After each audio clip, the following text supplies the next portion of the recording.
मैं सबसे पहले आप सबके समक्ष भारतीय जनता पार्टी की दिल्ली की मुख्यमंत्री आदरणीय रेखा गुप्ता जी के नेतृत्व में चलने वाली सरकार की प्राथमिकता को स्पष्ट करना चाहता हूं। हमारी पहली और सबसे बड़ी प्राथमिकता है कि हम दिल्ली में किसी भी तरह का कमर्शियलाइजेशन ऑफ एजुकेशन बर्दाश्त नहीं करेंगे और दिल्ली के बच्चों का, दिल्ली के अभिभावकों का हित हमारे लिए सर्वोपरि है। मुख्यमंत्री जी की सरकार की प्राथमिकता है कि दिल्ली के बच्चों के हितों को सुरक्षित रखा जाएगा। मित्रों, हमने आपके सामने बार बार ये कहा है कि हम बहुत बड़ी अपेक्षाओं के बोझ को अपने सर पर, अपने कंधों पर लेकर दिल्ली का प्रशासन चला रहे हैं। इसलिए मुख्यमंत्री जी के नेतृत्व में उनकी पूरी कैबिनेट पॉजिटिव माइंडसेट के साथ समस्याओं का समाधान करने के लिए दिन रात कार्यरत है। इसलिए हमने तय किया है कि हम पिछली सरकार लीगेसी में हमें क्या देके गई, उसकी वजह से क्या हो रहा है, ये ना कहकर उसका समाधान जनता के सामने प्रस्तुत करें। मुख्यमंत्री जी के नेतृत्व में हम सब इसी में लगे हैं, मगर करें क्या? बार बार गले पे अंगूठा रख के गला दबाकर अगर आप हमारे मुंह से निकलवाना ही चाहते हो तो हमारी भी मजबूरी है। हम नहीं चाहते थे कि शिक्षा व्यवस्था का वो हालात, स्कूल विद्या के मंदिर होते हैं, विद्या के मंदिरों में किस तरह का इस सचिवालय में बैठकर पिछली सरकार के नेता भ्रष्टाचार कर रहे थे, उन सेक्रेड इंस्टीट्यूशंस को, विद्या के मंदिर की बुराई लोगों के सामने न जाए, इसलिए हम 3 दिन से धैर्यपूर्वक समाधान करने में लगे थे। मगर आपको याद है, चुनाव हारते ही, चुनाव 20 में हम भी हारे थे, कई साल से हार रहे थे, मगर लोगों ने बेरोजगार नेताओं वाले चैनल बना लिए। तो बेरोजगार नेताओं को कुछ करना है। और मुझे आज आम आदमी पार्टी के कुछ विधायक बता रहे थे कि अब आम आदमी पार्टी के नेताओं को बोझा लगने लग गया है अरविंद केजरीवाल जी को धोते रहना। इसलिए रोज उनके नेता कुछ ऐसा काम करने आते हैं कि हम कागजों के सबूत के साथ उनके हर क्लेम का पोल खोल दें। पहले बिजली के संदर्भों में मैंने आप सबको दिखाया, बिजली के संदर्भों में किस तरह से आउटेजेस की बात थी, आप सबने देखा। उस दिन के बाद से किसी ने नहीं कहा 5 घंटे बिजली, रोज 2-4 ट्वीट अपने बॉट आर्मी से करा रहे हैं और उसको रीट्वीट कर रहे हैं। अब एजुकेशन को पिछले 3-4 दिन से लुधियाना से आने के बाद शिक्षा मंत्री जी भी उसमें लग गए कि हमने तो दिल्ली में आमूल चूल परिवर्तन कर दिया था, बीजेपी की सरकार ने सब गड़बड़ कर दी। देखिए, कोई कंसिस्टेंसी नहीं है। परसों सीबीआई की मांग थी और आज कोई सीबीआई की मांग नहीं कर रहा, पर पहले तक कहते थे सीबीआई की तो बी टीम है, सीबीआई से तो प्रताड़ित किया जाता है, अब सीबीआई से जांच। भारतीय जनता पार्टी जब विपक्ष में थी, हम लिखते थे, थानों में जाकर शिकायत देकर आते थे और बताते थे यहां सीबीआई की जांच होनी चाहिए। मैं चुनौती देता हूं मनीष सिसोदिया जी को, उनके पास अगर कोई भ्रष्टाचार का सबूत है तो वो टीवी के कैमरों के सामने मांगने से सीबीआई जांच नहीं होती। सबूत लेके थाने में जाएं, एफआईआर दर्ज कराएं और दोषियों को दंडित करवाएं। मीडिया के सामने रोज शोर मचाकर बेरोजगार नेताओं को काम देने, बेरोजगार नेताओं की तरह काम ढूंढने की क्या जरूरत है? अगर उन्हें लगता है शिक्षा विभाग में, अगर उन्हें लगता है प्राइवेट स्कूल्स के साथ कोई भ्रष्टाचार हो रहा है, तो मैं चुनौती देता हूं मनीष सिसोदिया जी को कि वे तुरंत जाएं, किसी थाने में रपट दर्ज कराएं, टीवी के कैमरा के सामने, कोई जांच नहीं होती है। और अगर उन्होंने इतना ही अच्छा किया था तो मनीष सिसोदिया को अपनी सीट छोड़कर नहीं भागना चाहिए था और दिल्ली की जनता को मनीष सिसोदिया जी के इस शिक्षा मॉडल को नकारना नहीं चाहिए था। उन्हें भी हराया और जिस सीट को वो छोड़कर गए वो भी हारे और अरविंद केजरीवाल जी भी हारे। ये मॉडल दिल्ली की जनता रिजेक्ट कर चुकी है। अब मैं तथ्यों के साथ आपके समक्ष कुछ बातें रखना चाहता हूं। दिल्ली में 1677 प्राइवेट स्कूल हैं, इनमें से 335 सरकारी लैंड पर है, जिनके लिए 1973 के दिल्ली स्कूल एक्ट के अनुसार उनकी लैंड में यह कंडीशन है कि उन्हें राज्य सरकार से अनुमति लेनी है और 114 स्कूल ऐसे हैं जिनको अनुमति लेने के लिए कोई बाध्यता नहीं है, मगर 1677 स्कूल हैं। आज तक उन अनऑथोराइज्ड कॉलोनी में प्राइवेट लैंड पर अपनी निजी भूमि पर स्कूल चलाने वालों के संदर्भ में कभी आपने सुना है? तथाकथित शिक्षा क्रांति के जनक को बात करते हुए देखिए, हम पर आरोप लगाया जा रहा है कि दिल्ली में स्कूलों की फीस बढ़ाने में हम साजिश कर रहे हैं। हम पर आरोप लगाया जा रहा है, अपने दावे किए जा रहे हैं कि हम तो बड़े बड़े वकील खड़ा करके केस जीत के आ जाते थे। आज आपके माध्यम से मैं दिल्ली की जनता को बताना चाहता हूं, 2004 में मॉडर्न स्कूल के केस में सुप्रीम कोर्ट ने यह बाध्यता कर दी थी कि दिल्ली की कोई भी स्कूल फीस बढ़ाने से पहले डायरेक्टोरेट ऑफ एजुकेशन से इजाजत लेगा। इतने बड़े बड़े वकील खड़े किए थे, इतने बड़े बड़े वकील कि 2024 में बड़ी कोर्ट का ऑर्डर हाई कोर्ट में हरवाया है, जिसमें यह ऑर्डर लेकर आ गए कि कोई बाध्यता नहीं है दिल्ली के स्कूलों की फीस बढ़ाने के लिए डायरेक्टर एजुकेशन से पूछने की। और सुनिए, ये कहते हैं कि फीस हमने बढ़ा दी। मैं चुनौती देता हूं पूरी जिम्मेदारी के साथ, जिस स्कूल के बारे में बार बार मनीष सिसोदिया जी ने जिक्र किया, मैं किसी को सिंगल आउट नहीं करना चाहता, मगर मेरी मजबूरी है। आज दिल्ली की जनता को पता चलना चाहिए कि उनके नाम पर, उनके आड़ में किस तरह से लूट का बाजार गर्म था। जिसका मन आता था उसको फीस बढ़ाने की इजाजत देते थे। अंडर द टेबल कौन कौन लेता था, इसकी जांच हम करवाएंगे। मैं आपके रिकॉर्ड पर बता रहा हूं, इसकी जांच भारतीय जनता पार्टी की रेखा गुप्ता जी की सरकार कराएगी, मुख्यमंत्री जी की सरकार कराएगी कि किस किसने उसमें भ्रष्टाचार किया है। हम किसी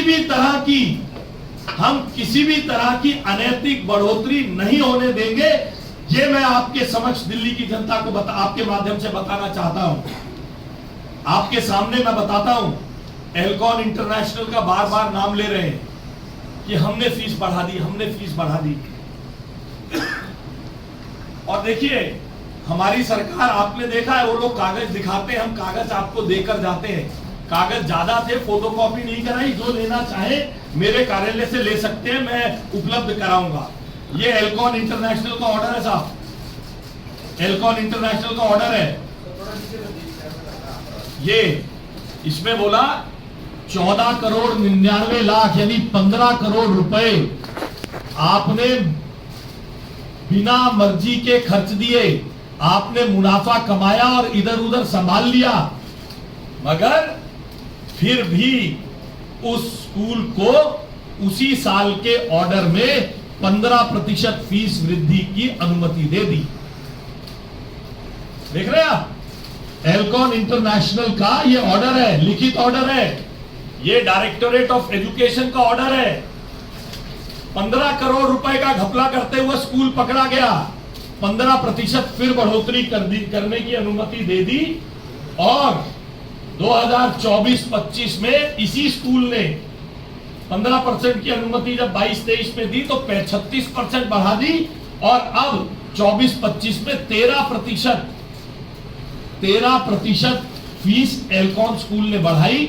सरकार शिक्षा क्रांति के जनक और बड़ी बड़ी बातें करके चुनौती देने वाली आतिशी मरलीना जी की थी, वो मुख्यमंत्री थी 24-25 में। फीस बढ़ गई, ऑर्डर में 15 करोड़ रुपए का घपला पकड़ा गया, फिर भी फीस बढ़ गई, फिर देखिए इसी तरह एंजल पब्लिक स्कूल का बार बार नाम ले रहे हैं। इनको 42 लाख रुपए में मिस एप्रोप्रिएशन के नाम पर 42 लाख रुपए मिस एप्रोप्रिएशन के नाम पर इनसे फीस ना बढ़ाने का निर्देश दे दिया। एक को 15 करोड़ रुपए घपला करने के बाद भी फीस बढ़ाने का आदेश दे दिया। एक को 42 लाख रुपए गाड़ी उसने खरीदी, फीस नहीं बढ़ाई जाएगी। मगर उस स्कूल ने एंजल पब्लिक स्कूल ने 22-23 में फिर भी 14% फीस बढ़ा दी। कोई कार्रवाई नहीं हुई साहब, कोई कार्रवाई नहीं। सलवान पब्लिक स्कूल का बार बार नाम ले रहे हैं मनीष सिसोदिया जी, आतिशी मरलीना जी। इस स्कूल को भी 1 करोड़ 67 लाख रुपए की मिस एप्रोप्रिएशन पकड़ी गई। इस स्कूल ने भी 23-24 में 23.84% और 24-25 में 14.68% फीस बढ़ा दी। और ये सरकार कहती है कि फीस भारतीय जनता पार्टी ने बढ़वा दी, फीस भारतीय जनता पार्टी ने बढ़वा दी। लैंसर कॉन्वेंट का भी नाम ले रहे हैं साहब। लैंसर कॉन्वेंट पर भी इसी तरीके से 4 करोड़ रुपए से ज्यादा घपले में खर्चने का आरोप था। लैंसर कॉन्वेंट ने भी 34% फीस 24-25 में बढ़ा दी। इसके ऊपर कोई कार्रवाई इनकी सरकार ने नहीं की। मैंने आपसे पहले कहा, स्कूलों के बाजारीकरण, एजुकेशन के कमर्शियलाइजेशन को हम नहीं चलने देंगे। देखिए, आपके माध्यम से दिल्ली की जनता को पता चलना चाहिए, 1973 का स्कूल एक्ट है। मुट्ठी भर स्कूल होते थे 1973 में प्राइवेट। शिक्षा क्रांति के जनक 31 मार्च को स्कूल से कहा जाता है 31 मार्च तक आप अपने ऑडिटेड रिपोर्ट लाइए। ये उसके अंदर प्रावधान है 1973 के एक्ट में। आज अभी आतिशी मरलीना जी ने भी कहा और शिक्षा क्रांति के जनक मनीष सिसोदिया जी भी कह रहे थे, हम तो सीएजी ऑडिटर से ऑडिट कराते हैं। मैंने आपको कितने स्कूल बताए मैडम, आपने लिखा कितने स्कूल बताए मैंने दिल्ली में प्राइवेट स्कूल हैं? 1677। आपको मैं जिम्मेदारी से कह रहा हूं, आरटीआई लगाइए। और अगर ये गलत हो तो आतिशी मरलीना जी जिस मंच पर चाहे चर्चा करें दिल्ली की जनता से, कैसे उन लोगों ने स्कूल्स को ब्लैकमेल करके आपके परिवारों के बच्चों से पैसे वसूलवाए और अपने खजाने भरे। इन सब ने 1677 स्कूल में एक्ट मैंडेट करता है हर स्कूल का ऑडिट होना चाहिए।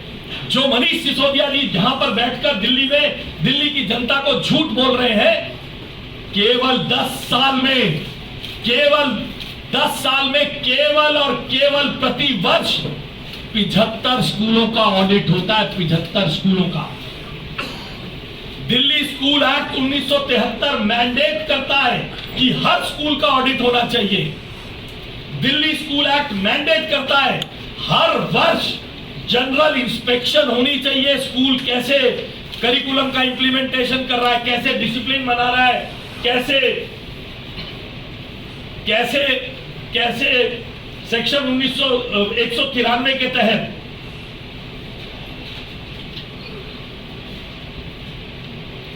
उनकी इंस्पेक्शन होनी चाहिए। इंस्पेक्शन का कोई रिकॉर्ड नहीं है।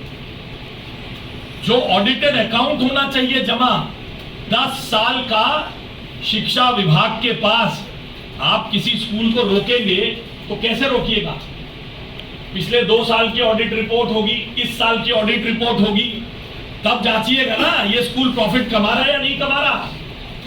मैं पूरी जिम्मेदारी से दिल्ली की जनता को बता रहा हूं, 10 साल का कोई ऑडिटेड अकाउंट किसी स्कूल का शिक्षा निदेशालय के पास जमा ही नहीं है। ये शिक्षा की देखरेख कर रहे थे ये लोग। इन्होंने कोई ऐसी व्यवस्था नहीं खड़ी की, केवल जैसा अन्य चीजों में आप देखते रहे हैं, यहां से चाबी घुमाई, थोड़ा सा घेरा घोटा और दूसरी तरफ से उनको अनुमति दे दी और अपनी उल्लू को सीधा कर लिया। क्या दिल्ली की सरकार ने कोई ये कहते हैं हमने रोक दिया, हमने रोक दिया, हमने रोक दिया? क्या दिल्ली की सरकार ने ऐसी कोई पॉलिसी बनाई थी जिससे फीस बढ़ने से रोक सकते? कितनी बढ़ेगी इसको तय कर सकते? 10 साल में 1973 के एक्ट को बदलने के लिए एक बार कोशिश हुई। जब केंद्र सरकार के पास ऑर्डर गया, केंद्र सरकार ने 20 कानूनी सवाल पूछे, लेकर भाग गए, क्योंकि पर्पस था लोगों को डरा धमकाकर उनसे रिश्वत ऐंठने का पर्पस था। आज हम 50 दिन पुरानी सरकार है। मुख्यमंत्री जी के आदेश पर पहली बार, ये देखिए इतना बड़ा बंडल है, जिसको चाहिए होगा मैं दूंगा। ये 2023 से डीपीएस द्वारका का जिक्र ये इन लोगों ने किया। इतनी सारी शिकायतें हैं इन लोगों के पास, ये अखबार की क्लिपिंग्स है का इतना बड़ा 50 पेज का बंडल है, 50 पेज का बंडल। दिल्ली के शिक्षा इतिहास में पहली बार डीएम के नेतृत्व में न्याय दिलाने के लिए जांच कमेटी गई है एक स्कूल में, डीपीएस द्वारका में। और ये वही डीपीएस द्वारका है, जिसपे 2023 से आतिशी मरलीना जी ने, मनीष सिसोदिया जी ने कोई कार्रवाई नहीं की है। और आपकी जानकारी के लिए 19-20 में 19%, 20-21 में 13%, 22-23 में 9%, 23-24 में 8% और 24-25 में 7% फीस डीपीएस द्वारका में बढ़ी थी। पेरेंट्स हल्ला कर रहे हैं, ये कागजों का जत्था है, मीडिया रिपोर्ट्स है, आपके चैनल की खबर है। क्या कार्रवाई करी भाई?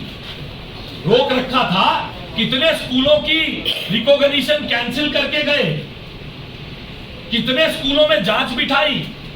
आपने रिजेक्ट किया किसी को, 42 लाख रुपए तुम प्रॉफिट कर रहे थे। मैंने आपके सामने उदाहरण दिए, लांसर कॉन्वेंट को किया, सलमान को किया। आपने पकड़ लिया शिक्षा का बाजारीकरण हो रहा है। क्या कार्रवाई की? इन स्कूलों के लाइसेंस क्यों नहीं कैंसिल हुए? इन स्कूलों पे कार्रवाई क्यों नहीं की? क्योंकि एक तरफ यहां रोका और दूसरी तरफ अंडर द टेबल, मैं पूरी जिम्मेदारी से कह रहा हूं, दूसरी तरफ अंडर द टेबल अपने हितों के साधन ढूंढने का काम चलता था। मुख्यमंत्री जी के नेतृत्व में भारतीय जनता पार्टी की यह सरकार कमर्शियलाइजेशन के खिलाफ है। नियमित ऑडिट, नियमित इंस्पेक्शन की व्यवस्था हुई है। पहली बार एसडीएम के नेतृत्व में हर स्कूल में 1677 स्कूलों के ऑडिट रिपोर्ट लेने के लिए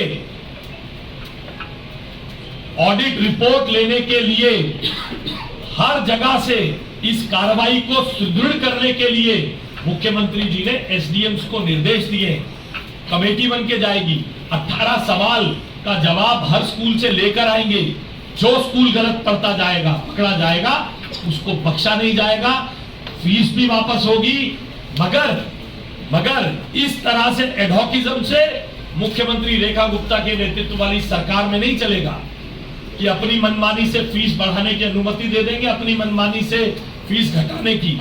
हर स्कूल को जो 1973 के एक्ट में मुद्दे लिखे हुए हैं उसकी पालना करनी पड़ेगी और हम उसकी पालना कराएंगे।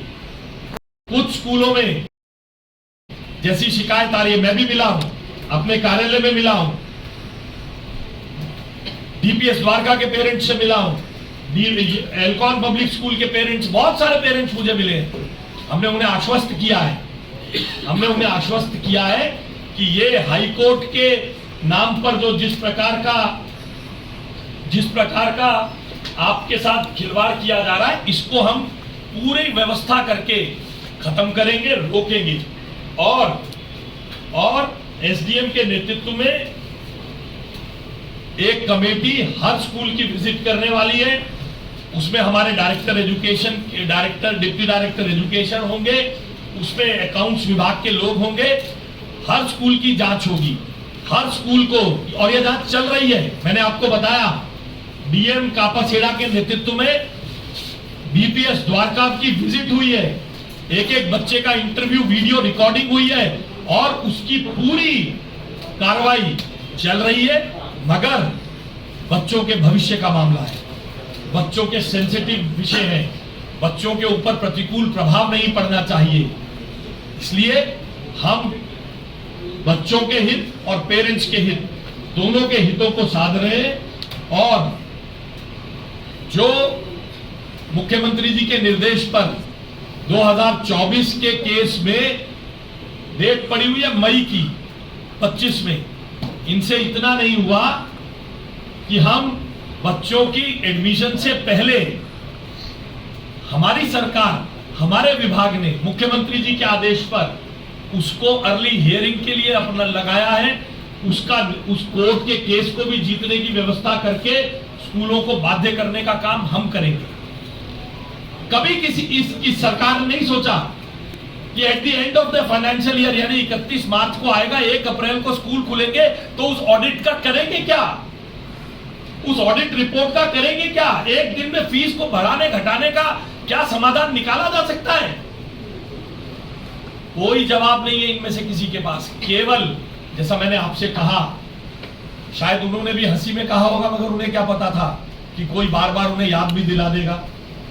बेरोजगार नेता, तो कुछ काम चाहिए, इसलिए रोज आकर बच्चों से जुड़े इस सेंसिटिव मामले पर, और हम नहीं चाहते थे जो भ्रष्टाचार यहां चल रहा है स्कूलों के ऊपर से, जो बच्चों को मॉरल एजुकेशन देना जिनका काम है, उन पर से लोगों का विश्वास उठे, इसलिए हम ये बातों को बोलना नहीं चाहते थे। मगर जब बार बार हमारे गले में उंगली देकर आप उगलवाना चाहेंगे, तो आपके भ्रष्टाचार को हम खोलेंगे। एसडीएम लेवल की कमेटी जा रही है, 2025 की डेट को, मई की डेट को हम प्रीपोन कर रहे हैं। हमने आपके समक्ष जिन स्कूलों ने 24-25 तक फीस बढ़ाई है, उनके ऑडिटेड रिकॉर्ड्स को हम इकट्ठा कर रहे हैं। हमने एक मेल आईडी जारी कर दी है, जिस पर हम सब लोगों से अनुरोध करते हैं कि अगर उनके पास फी के संबंध में कोई भी दिक्कत है तो वो हमारे को मेल दें। हमारे डिप्टी डायरेक्टर एजुकेशन के ऑफिस में, हेल्प डेस्क है। जिस स्कूल में किसी पेरेंट को लगता है कि अनड्यू काम हो रहा है, वो हमें आकर हमारे डिप्टी डायरेक्टर एजुकेशन के उस हेल्प डेस्क पर जाकर बता सकते हैं। ये हमारी ही सरकार है जिसने ईडब्ल्यूएस के एडमिशन को ट्रांसपेरेंटली करने का काम किया है। फुल पब्लिक मीडिया ग्लेयर में ईडब्ल्यूएस के ड्रॉ ऑफ लॉट्स को निकाला है। पिछली सरकार ने ऐसे ड्रॉ ऑफ लॉट्स निकाले हैं। फिर मैं आपसे, हम ये कहना नहीं चाहते एक ही परिवार के 5-5 लोग, ऐसा एक नहीं, सैकड़ों उदाहरण है। एक ही परिवार के 5-5 बच्चे ईडब्ल्यूएस कैटेगरी में, एक ही परिवार के 5-5 बच्चे ईडब्ल्यूएस कैटेगरी में एडमिट हो गए। ये रेखा गुप्ता जी की, मुख्यमंत्री जी की सरकार है जिसने इसकी पारदर्शिता सुनिश्चित की है। हम एजुकेशन के आमूलचूल काम को बदलने में प्रयासरत हैं। हम बिना किसी दोषारोपण के अपने काम में लगे हुए। 115 करोड़ रुपए ईडब्ल्यूएस का छोड़कर गए थे, बच्चों को निकाल के बाहर धकेला जा रहा है। जाओ, सरकार ने पैसा नहीं दे रही, जाओ सरकार पैसा नहीं दे रही। 115 करोड़ रुपए की लायबिलिटी छोड़कर गए हैं। और स्कूलों के नाम आपको फिर बताता हूं। एल्कॉन ने 2024-25 में 22-23 में 15 करोड़ रुपए एक्सेस होने के बाद 15% बढ़ाने की इजाजत दी, 36% बढ़ाया, कोई कार्रवाई नहीं हुई। क्यों नहीं हुई? क्योंकि अंडर द टेबल ट्रांजैक्शंस हुई। 24-25 में 13% बढ़ाई, क्यों सरकार बोली नहीं? क्योंकि अंडर द टेबल ट्रांजैक्शंस हुई। सलमान पब्लिक स्कूल मयूर विहार में 23-24 में 23.84% फीस बढ़ी, 24-25 में 14.68% फीस बढ़ी। सरकार क्यों नहीं बोली? क्यों नहीं एक्शन किया? क्या एक्शन करके गए? एंजल पब्लिक स्कूल ने 14% फीस बढ़ाई, जिनका नाम ले रहे। रुक्मणी देवी स्कूल ने 11% फीस बढ़ाई। लांसर कॉन्वेंट ने 24-25 में 34% फीस बढ़ाई है। क्यों? आतिशी मरलीना जी मुख्यमंत्री थी, क्यों कार्रवाई नहीं करके गई? क्या लेन देन था उन स्कूल्स के साथ? इसकी जांच हम करके मुकदमा दर्ज कराएंगे, हम करेंगे। मैं तो चुनौती दे रहा हूं, अगर उनके पास है तो क्यों बार बार टीवी के कैमरों से मांग रहे हैं सीबीआई जांच? जाएं, हमारे खिलाफ मुकदमा दर्ज कराएं किसी थाने में, सीबीआई की जांच की मांग करें। केवल और केवल बेरोजगार नेताओं को काम देने के लिए स्कूल की एजुकेशन पर स्कूल बेईमानी करते हैं। जो बेईमानी कर रहा है उसको छोड़ेंगे नहीं। और सुनिए, द्वारका का डीपीएस द्वारका 19, 13, 9, 8 और 7 5 साल में लगातार इतने प्रतिशत फीस बढ़ी है। सृजन स्कूल 23-24 में 35%, क्यों कार्रवाई नहीं हुई? 24-25 में 36%, आतिशी मरलीना जी मुख्यमंत्री थी, क्यों कार्रवाई नहीं की? और ये सब चीजें चेक कर सकते हैं आप। और 10 दिन के अंदर दिल्ली की जनता को मैं बताता हूं किस किस स्कूल ने पिछले सालों में कितनी फीस बढ़ाई। हम 10 दिन के अंदर इस डाटा को कंपाइल करके एजुकेशन विभाग की वेबसाइट पर डाल देंगे, ताकि उन्हें पता चले ये जो झूठ का नैरेटिव बेचा जा रहा है, ये जो झूठ का नैरेटिव बेचा जा रहा है कि हमने फीस नहीं बढ़ने दी, फीस नहीं बढ़ने दी। फीस बढ़ी, अंडर द टेबल लेन देन करके बढ़ी। और जनता तब भी चिल्लाती थी। ये डीपीएस के इतने सारे कागज गवाह है, जनता तब भी चिल्लाती थी। ये लोग सुनते नहीं थे। 62 विधायकों के रुबाब में कभी इसके ऊपर कार्रवाई नहीं की।